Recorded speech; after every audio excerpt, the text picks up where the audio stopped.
Peace and love, y'all. Hello and welcome back to another moment of stillness. This is a very, very special episode. Y'all know why? Because we got my sister here. Say what's up. Hello. It's Ari. He's my brother. Yes. Now I got a question for you. Yeah. So I heard through the grapevine, not because I live with you, that you are a first-year architecture student. News travels fast. Why did you choose architecture? Well, I'll tell you the moment that I knew is I was in a teacher that we both had, Miss Doshka's class. Shout out Beacon High School. Shout out Miss Dashka. Shout out Miss Doshka. We were making these mobiles. Now, I never had like a connection to mobiles as like a baby thing. Right. But I just got really into this mobile. And I had done apps and college was feeling like bleh. This man never went to college. I never even applied to college, actually. He never even applied to college. Which I consider to be a big flex. But I think what you're doing is even bigger flex. Hey, we're both flexing on them. That's true. But I was making this mobile and I was like thinking about like econ, finance, like I don't even know what majors I was putting on these applications. It was just like random. Then I was in my architecture class and I was coming in every day to work on my mobile and I was like, wow, this is it. Like this is what I can happily spend my time like studying, you know? Because everything else that I was applying with random majors. And nothing was like sparking. And so what is it about architecture, the art, the discipline, that you feel like is special or different than any other kind of medium that you can create in? Another amazing question. Why, thank you. I feel like the scale of architecture is like nothing else. This year we were doing a lot with like human scale, like on a very like feet scale versus like hundreds of feet. And it's like you could have the same form in both scales and it could be so different. I just feel like architecture provides so many opportunities to like put us in cool places, like us being humans. I could probably make a sculpture, but it's like every time I put a scale figure in one of my drawings, I'm like, this is so fire. You know what I mean? Like it becomes real. It's become so interactive. I think sometimes when we make art, when we make a sculpture, when we make a painting, even when we make a song, we're like, is this even gonna exist in the world? Like, is this just gonna be like a tree falls in the forest and no one hears it situation? But when you design a building, you know exactly how it's gonna be used and it's clearly functional, but it's also beautiful. And I think the functionality and the beauty is a really special thing about architecture. And I gotta be honest, ever since you started, I've been looking at buildings so different. I love that. That's just like another beauty is architecture is such a subconscious thing. Like you don't even, half my life we grew up in New York City.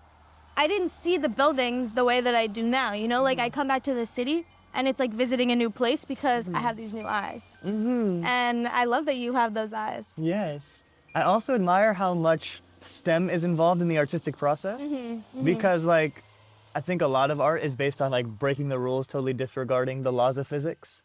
And architecture is kind of a marriage of two extremes because I think like people think that science and art are kind of in opposition sometimes. But I think if you look at tradition, if you look at how ancient cultures created art, even in the Renaissance, how they created art, those two things are very together.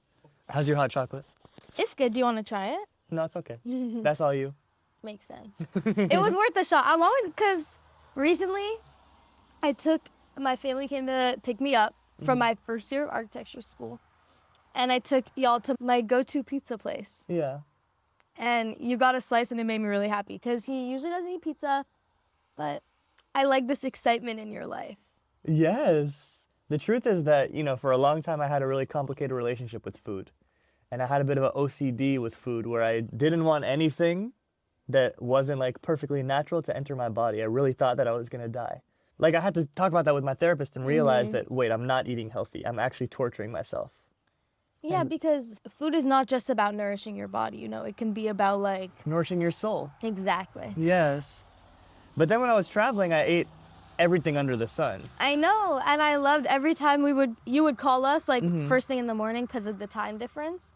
You'd be eating breakfast. And like, I don't know, I feel like food is heavily like with routine and oh my God. Dining hall food, bro. It ruined me. It ruined me this year. And so next year I'm trying to have like healthy routines around food. You know what I mean? Yes. Like obviously nothing crazy, but also just like more mindful and like more timely. So that like it helps me regulate. Because you know, that's what it is. Yeah. It's like breaks during the day. That's so true. I think our body loves consistency. Our body loves when we take meals at the same time, when we go to sleep, wake up at the same time. Yeah. Aren't you into waking up early? Yeah, I love waking up early. I Because love waking up with the sun. that's my goal for this summer. I'm like, that's the kind of mindset that I need to implement, is like, this is me getting routines in order. Well, so you're about to start a summer semester at BMCC with an Yes. 8 a.m. class. Yeah. And that's, I think, the best way to wake up early. Because if you have something to hold you accountable, then you always wake up early. Like, I always like to book a yoga class early in the morning because it ensures that I get out of bed because someone else is holding me accountable. You gotta go. Yeah. I mean, I'm just bad with routines in general. So despite my like torturous summer classes, Torturous. yeah, I just know that they're gonna be like it's kind of insane. I stop and I think about like what I'm doing, taking 2 summer classes, but I'm just like gonna use this as an opportunity to make routines. Like I don't have a choice. I have to make those I think like habits. within a fixed circumstance, you have unlimited choices. And I think a lot of the best art, a lot of the best creative decisions come from constraint. And so I don't actually think that you know it's going to be horrible. I think that's totally up to you. You have an uncomfortable circumstance that is an opportunity for creative thinking. Yeah, I think I thrive with structure, and like that's subconsciously I feel like why I just went for the classes, because I was like, I knew that I didn't want nothing to do this summer. I'm definitely like looking forward to it to an extent. It's just like yesterday I thought about it. You were there. He was there. I thought about it way too hard. And I got really just like We all been there. anxious and mad because our mom, she was like, yeah, it kind of sucks. You gotta leave the house at 7, gotta wake up at 6. And I was like, yeah.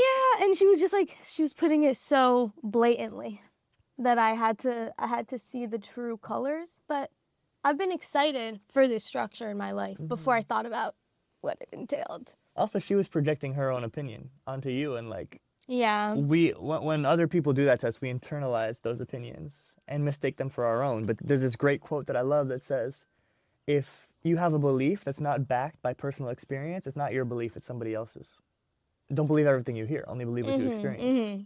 Yeah. I think I also just like, because this year was really hard and like very tedious, I think having a light workload and lots of freedom is going to help me figure out how to balance school better.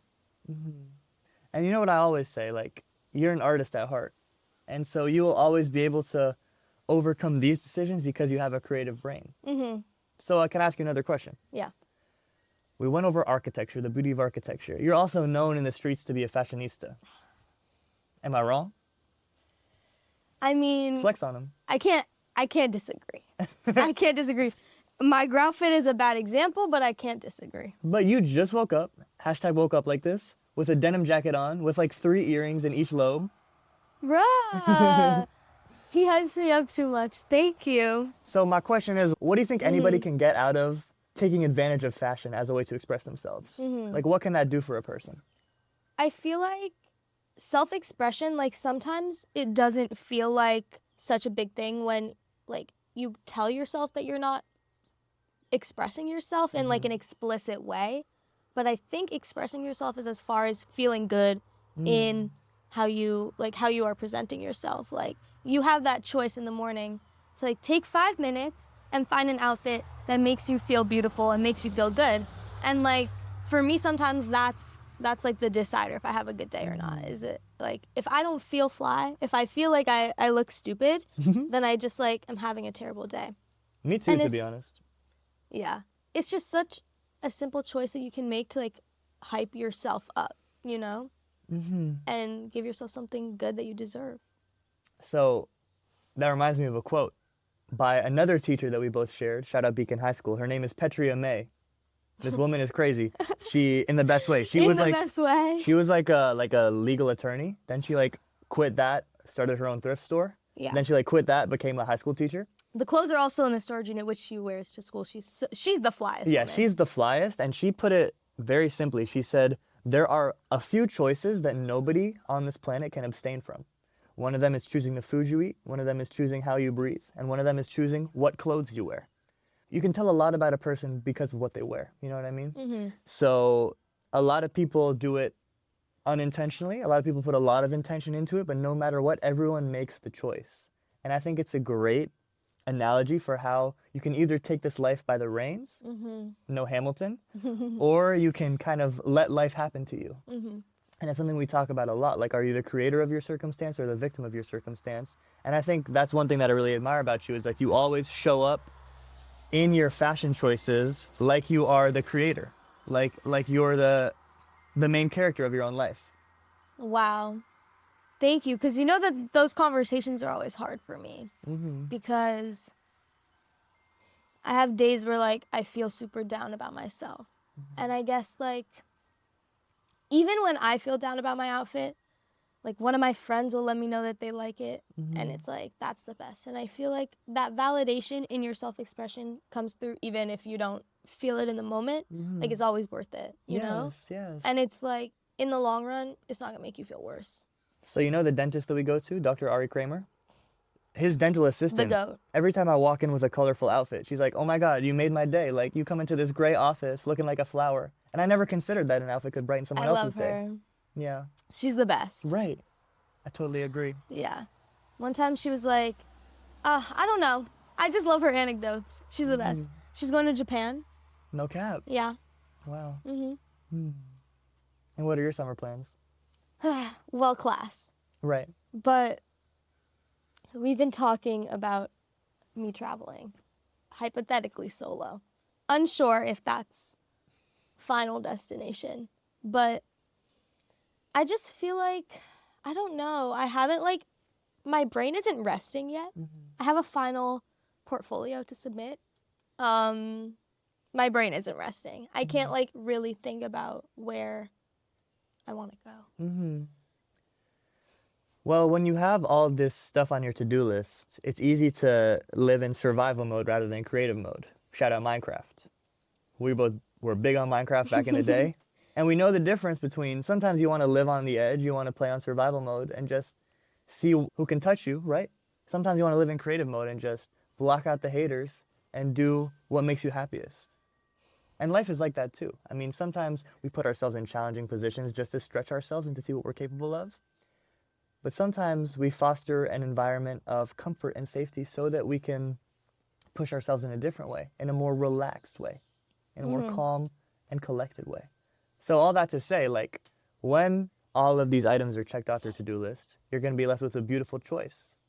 And I'm really looking forward to that. We were talking about me hopping on a sailboat. So if anybody wants me as your crewmate on a sailboat, I'm there. Just don't kidnap me, though.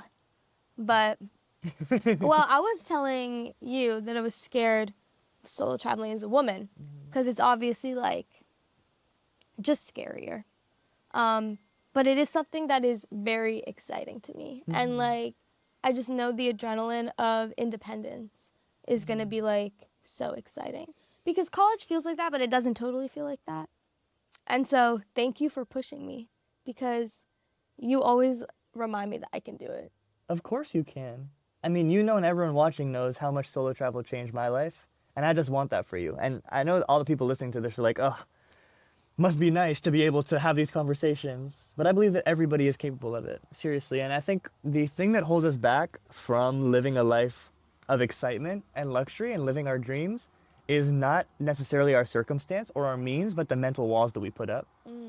And even you saying, like, I'll think about it when I'm done with all this work is a mental wall. But of course, there's nothing wrong with that. And that's like the karma that we're all working through on a daily basis. But I'm so excited that you will come of age in this way. And I think that when you get out there and travel, you will see the world in a way you never saw it before and see yourself in a way you never saw it before. You know, they say you only know yourself once you leave your circumstance and leave your habits and leave your environment. Then you discover your essence.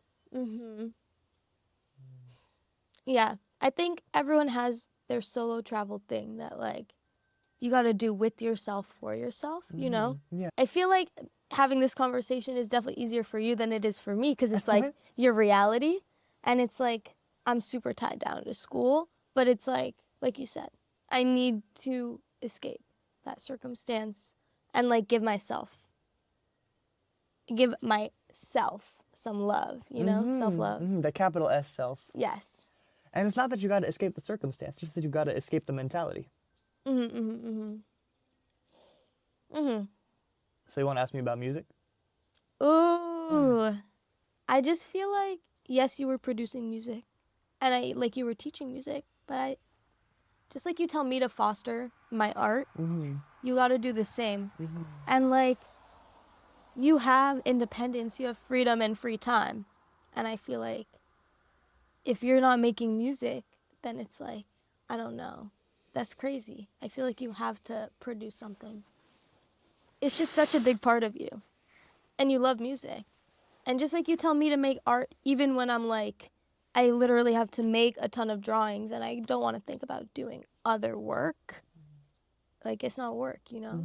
You got to give your creative side love.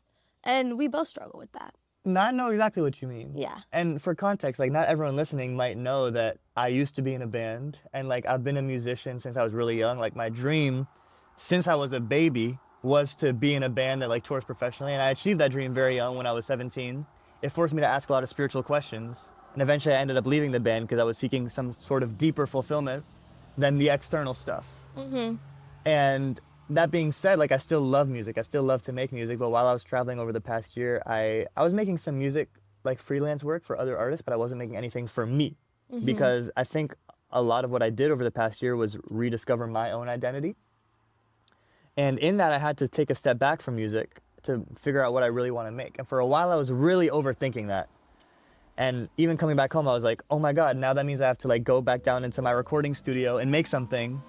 And that stressed me out, and I didn't want to create from that place of like feeling like I needed to, because I do believe like every creative being, every talented being has a duty to share with the world, otherwise it's wasted. It's not a selfish thing, it's a selfless thing, because if you make something, it can impact so many other people and brighten their day. So I was like, oh my God, I want to take this seriously, I want to do this in a meaningful way, but I don't know where to begin. And I was thinking about it for so long, then I realized I just want to do kirtan.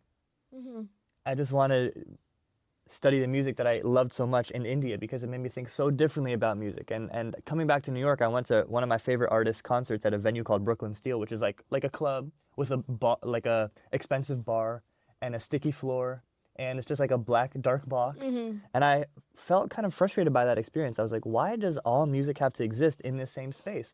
After being in India, I was like experiencing music where I was playing in a drum circle and everyone was dancing around a bonfire outdoors, or I was like at a kirtan where everyone sits down in meditation with their eyes closed listening to the music. Then they get up and start dancing, and then when it's over, nobody applauds. They just sit and meditate in silence for 2 minutes. I realized there's so many other ways to experience music, and for a while I wanted to like create like a unique kind of fusion between kirtan music and Indian music and the music I grew up in, which is like rock music, pop music.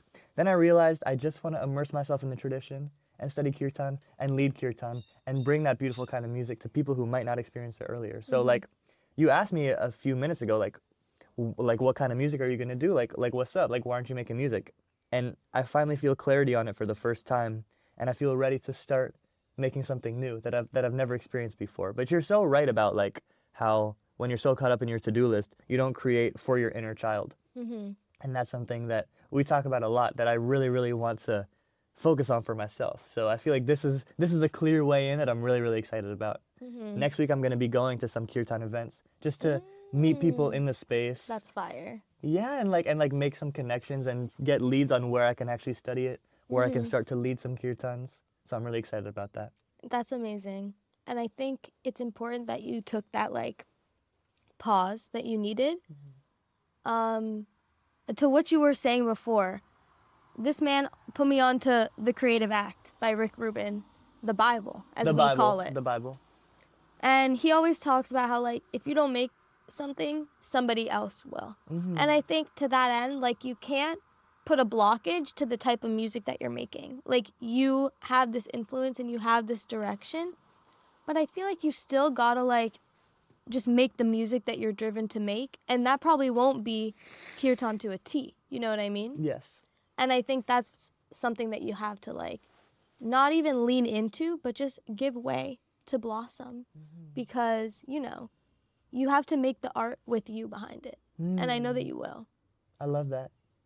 Something else Rick Rubin also says is that when the greatest, most unique art has come from people imitating other things. I mean, there are endless examples of that. And so even if I am making traditional kirtan, it will sound different. It will sound like me because I'm not from India. I didn't grow up making this music. And to your point, I agree with you. Like, I shouldn't close myself off to only expressing myself that way, because I'm also really inspired recently by Diana Ross, Grace Jones, like the soul disco music of the 80s. You've been singing is all I'm saying. Oh no, I plan to keep singing. Yes. I plan to keep singing. I've been looking for the momentum to start, and I think this conversation is exactly what I needed. So thank you. Yay. Thank you. You know, sometimes I forget that I'm 4 years older than you because you're so wise. Thank and you. you always give me the best advice. The events are going to be awesome. You're going to meet a lot of cool people. I know, right? Yeah. But thank you for uplifting me. Of course. And thank you for introducing yourself to everyone listening. Let's do this again. Absolutely. Anything you want to say to everyone listening? Peace and love. Peace and love. By the way, y'all, if it's your first time tuning in, my name is Itai. I spent the last year solo traveling all across the world, studying yoga, building a yoga community of over 400,000 people. I post episodes on this podcast nearly every single day. This is my awesome sister. You can follow her on the gram. Is that okay to say? That's okay to say. I'll put it in the description. Okay. And if you like this episode, follow the podcast, subscribe to the podcast wherever you listen to it. Rate it 5 stars, leave a comment. Let me know what you liked about this episode. Just introduce yourself in the comment. I'll respond. I'll say what's up. Let me know what you want us to talk about next, because she will definitely be back. Send it to your mom. Send it to your bestie. Send it to somebody you love. Send it to your dog. And I'll catch you next time. Peace and love.